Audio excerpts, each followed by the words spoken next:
Alrighty, so I have already prepped my skin with my Beauty in the City vitamin C serum.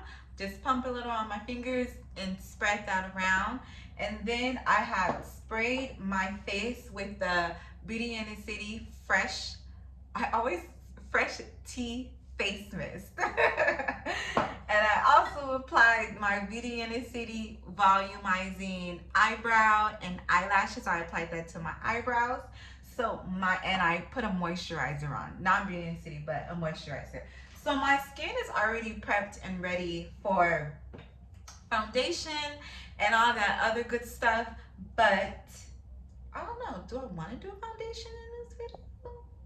We could do foundation in this video.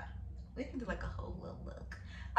But my topic for this video is plants and propagating. So I have this one doing this is actually a great example of propagation right here. You can see, do you see those, the little white stuff sticking out like octopus? Those are new vines. Wait, not vines. New roots. Those are new roots. Ain't no vines. This is like a vine, but these are new roots growing in. This is called a Burrows tail plant or something like that. So let's talk about propagation. Propagation is when you take a piece of a plant and you stick it in water and you allow over time, usually like 3 or 4 months. It takes some time. You allow it to grow new roots. Those white roots that you see floating in there are new roots.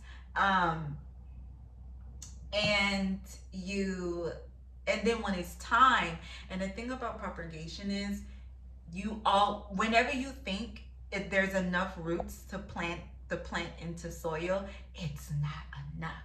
It has to have it's called like a secondary root, and like it has to have a lot of roots. Like my bad. Like something like this one. This one is actually, I'm trying to keep this one together, but you see how many roots this has? So like this is something that I actually took out of the dirt. I messed that up. That's gonna be another topic. But that is something that I took out of the dirt, and I'm trying to heal and trying to see if it's gonna do good to go back into the dirt. And this one actually broke off from a bigger plant, because these are so sensitive. The Burrows tail, I don't even know if I'm saying it right, but it's called a Burrows tail. It's a very sensitive succulent, and if you touch it or look at it, it just falls apart. So this fell off the big plant, and I was like, well, I don't want to lose it, so I put it in some water, and it started growing some new roots. So in about a couple more months, that will be a whole new